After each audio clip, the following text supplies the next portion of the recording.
Hello children, praise the Lord. Welcome to kids story time. పిల్లలు, ఈరోజు లెసన్కి మీరు అందరు రెడీగా ఉన్నారు కదా? Okay, let's start. పిల్లలు, ఒక ఊర్లో ఒక అన్న ఉన్నాడు. ఆ అన్న పేరు సురేష్.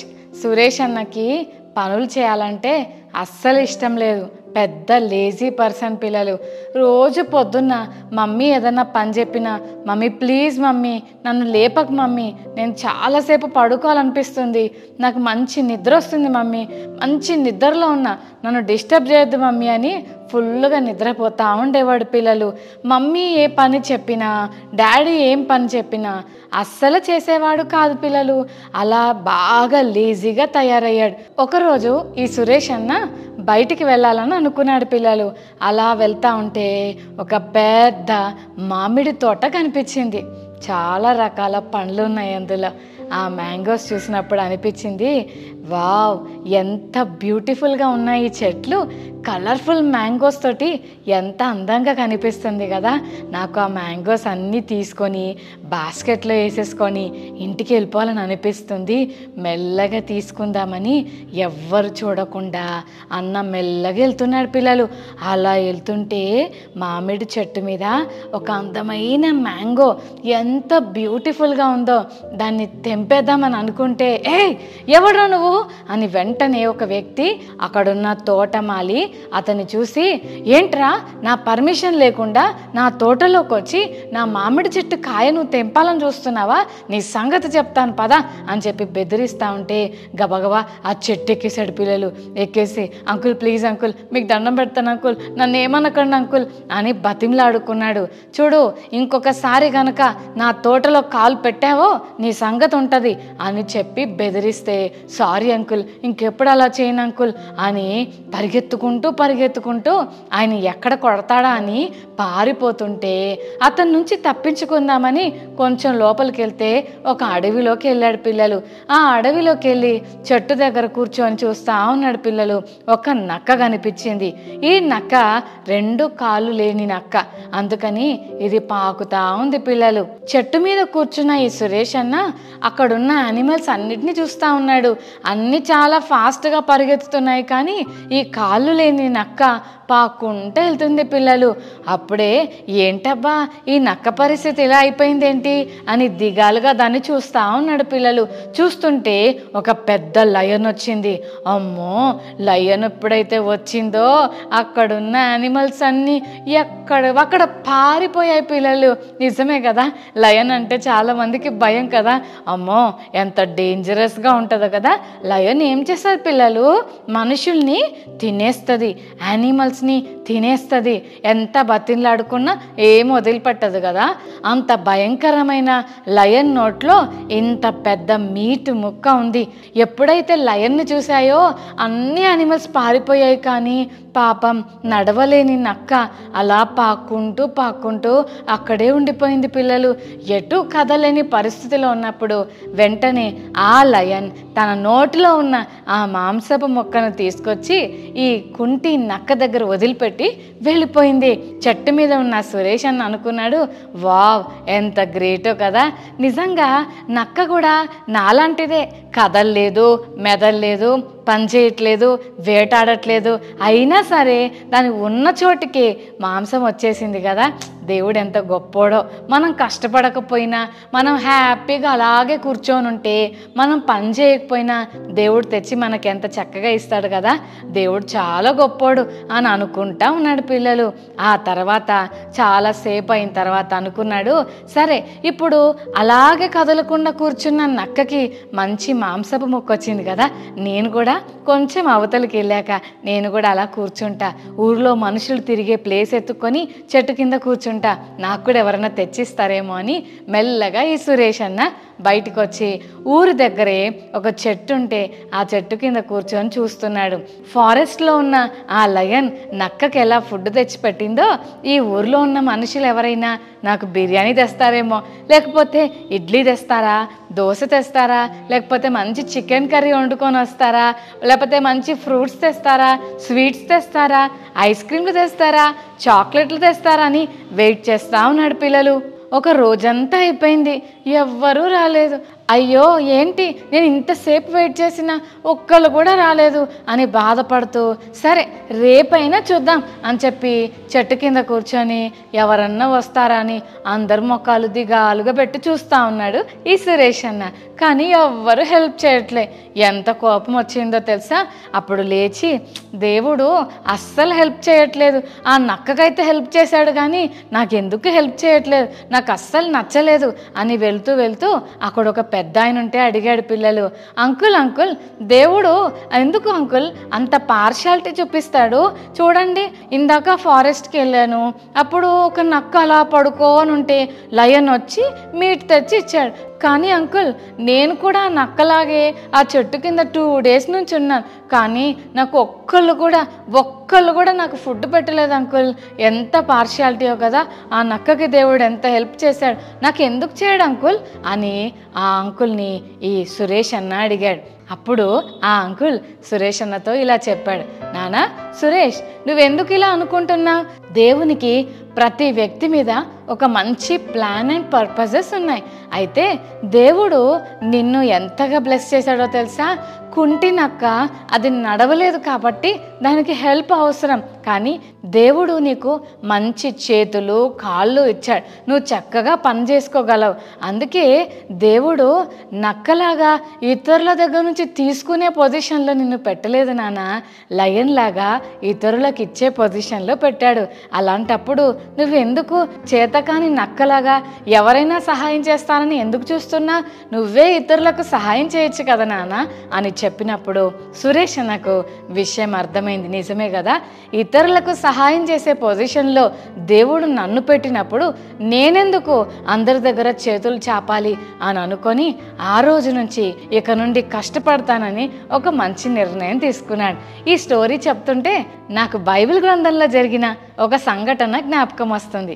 అదేంటంటే బైబిల్ గ్రంథంలో ఇశ్రాయేలు రాజైన ఆహాబు దేవునికి ఇష్టం లేని పనులు చేస్తూ దేవుని నుండి ప్రజలందరినీ మళ్ళిస్తూ ఉన్నాడు. వాళ్ళ భార్య అయిన యెజబెలు దేవునికి ఇష్టం లేని పనులన్నీ కొత్త కొత్త అలవాట్లన్నీ ప్రజలకు నేర్పించి దేవుని నుండి వాళ్ళందరినీ దూరం చేసేసింది పిల్లలు. అలాంటప్పుడు దేవునికి కోపం వస్తుంది కదా, మరి దేవుణ్ణి ప్రేమించాల్సిన మనం దేవుణ్ణి వదిలేసి వేరే వాటిని ప్రేమిస్తే ఏసే కూడా కోపం వస్తుంది కదా. మీ మమ్మీ డాడీ నిన్ను ప్రేమించకుండా వేరే వాళ్ళని దగ్గర తీసుకొని రానా బంగారం అంటే అమ్మ మా మమ్మీ చూడు నన్ను ప్రేమించట్లేదు వాళ్ళనే ప్రేమిస్తుందని మీరు కూడా బాధపడతారు కదా. మరి దేవుడు కూడా తననే ప్రేమించాలని ఆశపడతాడు. కానీ ఇశ్రాయేలు ప్రజలందరూ దేవునికి దూరమైనప్పుడు దేవునికి చాలా బాధేసి కోపం వచ్చి వాళ్ళను పనిష్ చేస్తాడు. అదేంటంటే ఏలియా అనే ప్రవక్తను పంపించి చెప్పిస్తాడు, నేను చెప్తున్నా దేవుడు నాకు ఈ మాట చెప్పి పంపించాడు, నేను చెప్పేదాకా వర్షం రాదు అని చెప్పాడు పిల్లలు. అప్పుడు ఆహాబుకి చాలా కోపం వచ్చింది. అయితే ఇప్పుడు ఏలియా ఈ మాట చెప్పేసి అక్కడి నుండి వెళ్ళిపోతాడు. దేవుడు అంటాడు, ఏలియా కెరీతు అనే ఒక వాగుంది, ఆ వాగు దగ్గర కొంతకాలం ఉండు, నేను నిన్ను అక్కడ పోషిస్తా అని చెప్పాడు పిల్లలు. అప్పుడు ఏలియా ఆ వాగు దగ్గరికి వెళ్ళి కూర్చొని ఉన్నాడు పిల్లలు. అక్కడ కూర్చొని దేవుడు నన్ను పోషిస్తానన్నాడు. ఎలా పోషిస్తాడు? ఎవరైనా వ్యక్తులు వస్తారా? ఎవరైనా లంచ్ బాక్స్ పట్టుకొని వస్తారా? అసలు దేవుడు నన్ను ఎలా పోషిస్తాడు? దేశమంతా కరువులో ఉంది, వర్షం లేదు, ఫుడ్ లేదు, పంట లేదు, అందరు ఆకలితో అలమటిస్తుంటే దేవుడు నన్ను ఎలా పోషిస్తాడా అని ఆలోచిస్తూ అలా కూర్చుంటే ఆకాశం నుండి ఒక అద్భుతమైన కాకులు వచ్చాయి పిల్లలు. పిల్లలు మీ ఊరిలో ఎప్పుడైనా కాకులను చూసారా? ఈ కాకులకున్న లక్షణం ఏంటి? ఏదైనా బయట పెట్టామా ఎత్తుకెళ్ళిపోతాయి. ఫిష్ ముక్కలు కానీ, చికెన్ ముక్కలు కానీ, ఏదైనా స్వీట్ కానీ, ఏదైనా రొట్టె కానీ బయట పెట్టామా కాకులు వాటిని నోటితో తీసుకొని పారిపోతాయి కదా పిల్లలు. కానీ ఈ ఏలియా దగ్గర దేవుడు చేసిన గొప్ప అద్భుతం ఏంటంటే ఉన్నయి తీసుకొని వెళ్ళిపోయే కాకులు ఉన్నాయే, ఆ కాకుల నోట్లో నుంచి దేవుడు ఏలియాకు ఆహారం పంపించాడు.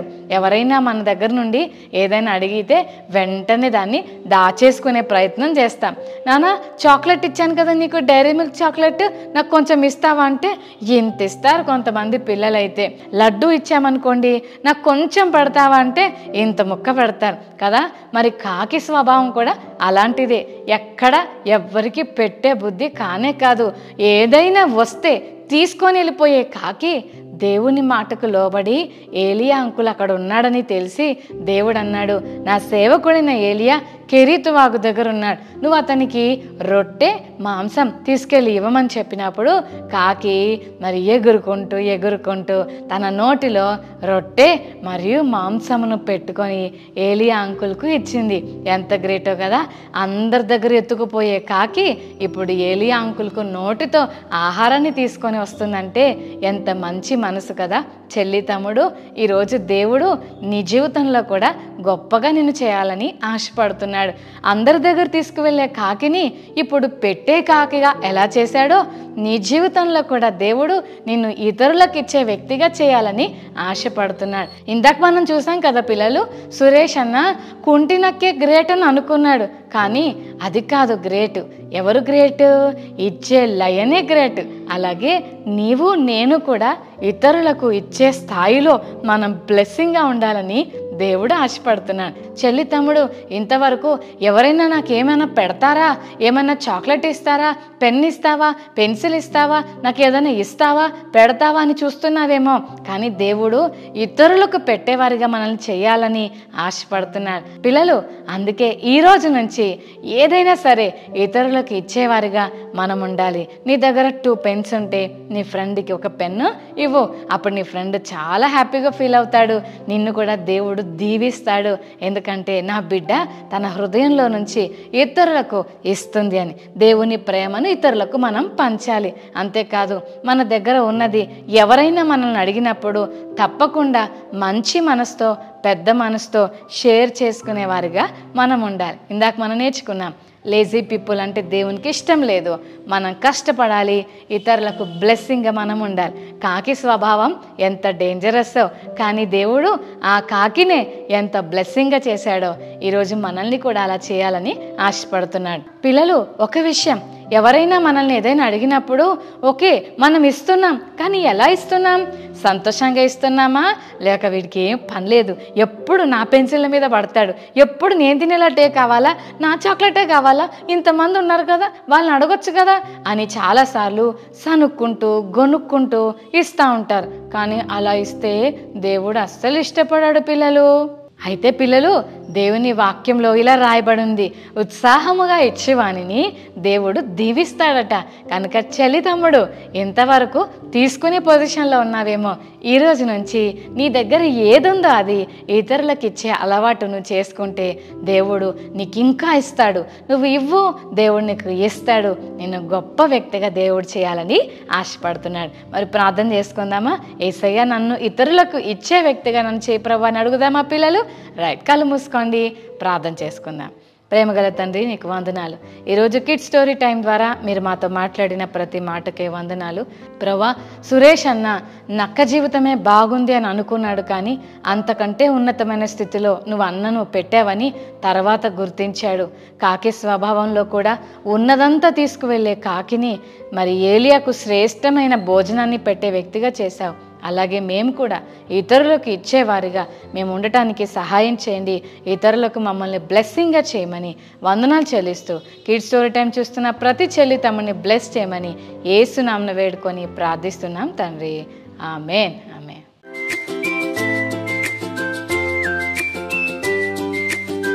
ఓకే చిల్డ్రన్, మరి ఈరోజు మెమరీ వర్స్ నేర్చుకుందామా? 2 కొరింథీ 9:7 దేవుడు ఉత్సాహముగా ఇచ్చువానిని ప్రేమించిన. మరోసారి నేర్చుకుందామా? 2 కొరింథీ 9:7 దేవుడు ఉత్సాహముగా ఇచ్చువారిని ప్రేమించిన. దేవుడు ఉత్సాహముగా ఇచ్చువానిని ప్రేమించిన. 2 కొరింథీ 9:7. Okay children, God bless you. Bye.